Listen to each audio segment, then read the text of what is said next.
안녕하세요. 구해조빌딩 김지연, 김지환, 박시우입니다. 오늘은 저희가 화곡역과 우장산역에 위치한 건물 리모델링 완공 단계 현장을 소개하려고 현장에 나와 있습니다. 그럼 오늘 소개할 건물의 위치와 상권 알려주세요. 5호선 화곡역과 우장산역 약 710m, 도보 10분 거리에 위치해 있는 건물이고요. 10m와 4m 도로가 접한 코너에 위치해 있습니다. 주변으로 이제 대단지 아파트와 빌라들, 배우 세대가 굉장히 많고 초등학교와 한국폴리텍대학 강서 캠퍼스가 있고요. 그 다음에 우장산 공원 등이 위치해 있어서 여러 가지가 조금 섞여 있는 상권이라고 말씀드릴 수 있을 것 같고, 항아리 상권 특성에 맞게끔 학원이라든지 저층부는 먹거리 F&B 등이 임차 골고루 되어 있는 지역입니다. 오늘 소개할 건물 어디에 있나요? 바로 뒤에 저 건물입니다. 건물 정보도 알려주세요. 대지 면적 55.96평, 건축 면적 25.51평, 연면적 141.35평, 지하 1개층에 지상 4개층이고요. 건폐율은 45.57%, 용적률은 182.1%, 2종 일반 주거지역에서 건폐율과 용적률 한도는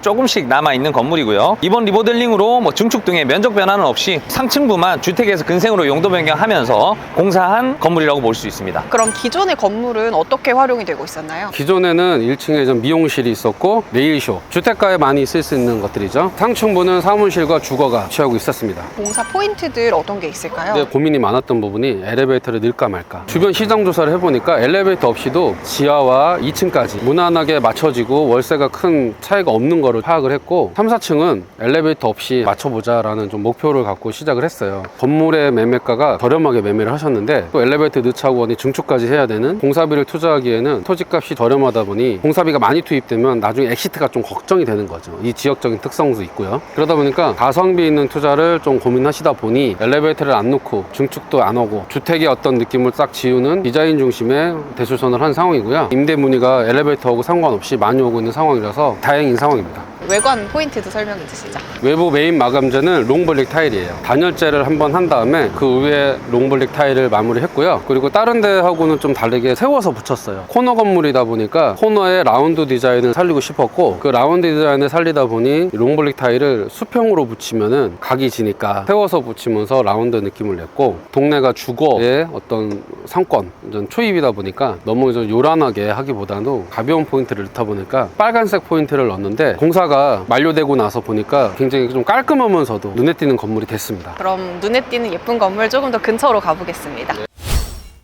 저희가 건물 입구로 와봤는데 1층 들어가는 입구랑 분리가 되어 있네요. 네, 맞아요. 1층은 대로변에 향하고 있기 때문에 여기는 2층과 지하로 내려가는 통로를 좀 뒤쪽에 뒀는데, 이렇게 뒀기 때문에 1층이 좀 가시성이 좋아졌죠. 그럼 계단실은 어떻게 바뀐 건가요? 계단실은 천정, 벽, 바닥 마감재들 제거하면서 노출 개념으로 바뀌었고요. 콘크리트 위에 페인트 칠, 콘크리트 위에 타일, 그리고 난간 이렇게 하면서 좀 좁아질 수 있는 공간을 심플하게 그냥 바꿨습니다. 주차는 몇 대까지 가능할까요? 주차는 2대가 가능한 상황입니다. 그럼 이번엔 저희가 다른 층으로 올라가 보겠습니다.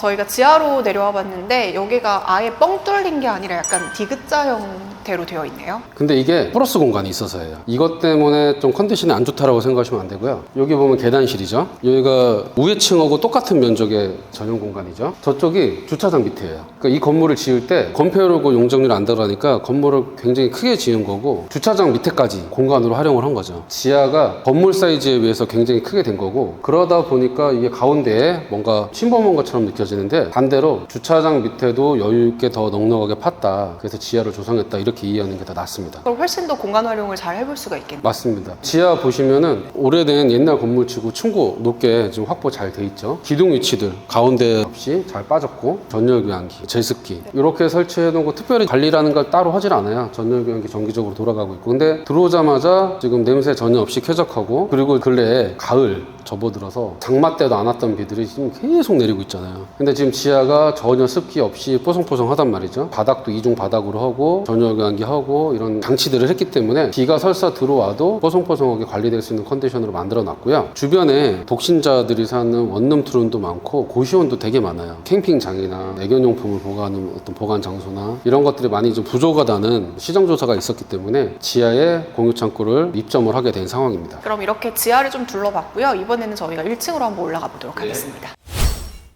1층 안에 계단이 있네요. 이게 어떤 건가요? 건물주님께서는 기존에는 세입자분들이 소규모로 많이 들어오다 보니까 관리에 스트레스가 좀 있으셨어요. 그래서 앞으로 세입자를 받을 때는 넓게 임대를 줘서 입점 업체를 숫자를 좀 줄이자. 그래서 1, 2층을 같은 업체가 들어오기를 좀 바라신 상황에서 공사를 했고, 그거에 맞춰서 지금 고깃집이 들어오겠다. 건물주님께서만 오케이 하시면 되는 상황이 겸사겸사 된 거죠. 이렇게 저희가 인허가를 받아서 공사를 했지만 세입자가 1층, 2층을 분할해서 들어오길 원하면은 없애는 건 쉽습니다. 하지만 인허가를 해당 사항으로 좀 받아놨기 때문에 이렇게 수월하게 할 수 있는 거거든요. 이렇게 하는 건 어렵고 없애는 건 쉬우니까 일단 해놓은 상태인데, 해놨으니 1, 2층을 통으로 쓰는 세입자가 접촉이 왔으니 저희의 어떤 의도에 좀 적중했다라고 볼 수 있을 것 같아요. 나머지 층은 어떻게 인테리어가 들어갔나요? 지금 이 건물은 1층의 이 전용 공간 사이즈가 반듯하게 그대로 올라가는 구조예요. 코너 건물이기 때문에 사선 제한 없이 반듯하게 올라가는 상황이고요. 다 마찬가지로 노출 천정, 저희가 늘상 하는 노출 조명, 그리고 바닥벽, 지금처럼 세입자가 들어오면 바로 마감재만 붙이면 운영을 할 수 있는 컨디션을 조성을 해놓은 상태입니다. 그럼 마지막으로 저희가 옥상으로 한번 이동해 보겠습니다.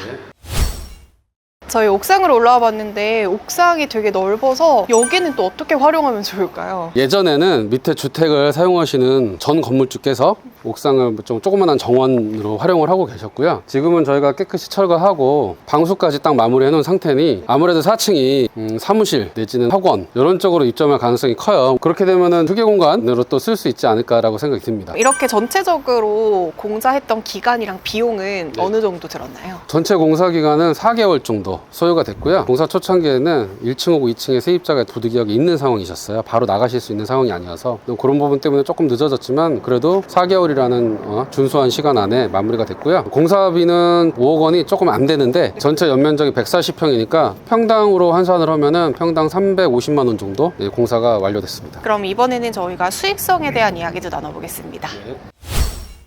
주변에 시세나 매매 거래 금액은 어느 정도 되나요? 건물 인근으로는 평당 한 5천만 원에서 한 7천만 원 정도까지가 형성이 되어 있고, 지하철역 주변 같은 경우는 9천만 원대까지 형성이 되어 있고, 최근 실거래가는 비슷한 입지가 평당 4천만 원 후반까지 확인이 됩니다. 추천 임대 업종이 혹시 있을까요? 지금 뒤에 보시면 대단지 아파트가 형성이 되어 있어서 학생들도 굉장히 많이 나오고요. 주변에 학교들이 많습니다. 그러다 보니까 3, 4층까지는 아이들이 올라와서 뭐 학원 다니기에는 전혀 문제가 없어요. 교습소나 학원 같은 걸로 맞추는 거 되게 괜찮다고 보고, 주변에는 1층, 2층은 거의 다 F&B입니다. 배달 음식점이라든지 아니면 식당들이 굉장히 많다 보니까 생활 밀착형 업종들로 이루어지면 되게 좋을 것 같습니다. 예상하시는 임대료랑 수익률이 혹시 있으실까요? 주변 임대료를 구축 기준으로 조사를 해왔을 때는 1층 같은 경우는 한 9만 원에서 12만 원 정도가 형성이 되어 있었고요. 상층부 같은 경우는 4만 원에서 8만 원 정도가 형성이 되어 있었고, 지하 같은 경우는 2만 원에서 4만 원 정도가 형성되어 있었습니다. 구축 시세가 그 정도라고 보시면 될 것 같고, 본 건물의 예상 임대료 같은 경우는 주변에 리모델링 된 사례들이 없다 보니까 깨끗한 건물이 공급됐다는 기준으로 보증금 1억 2천에 임대료는 한 1,200만 원 정도로, NI가 한 8만 원 정도로 예상할 수 있을 것 같습니다. 저희가 완공되자마자 1층, 2층 같은 경우는 고깃집 프랜차이즈가 제가 알기로는 확정이 거의 다 됐다라고 알고 있는데, 건물주분이 선택만 하시면 되는 거고, 그다음 지하 같은 경우도 공유 창고로 지하도 벌써 이제 맞춰졌다고 하니까 상층부만 생활 밀착형 업종으로 잘 맞춰지면 문제없지 않을까 생각합니다.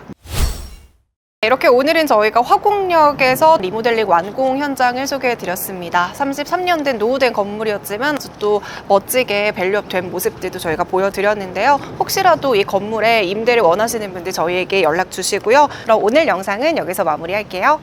안녕.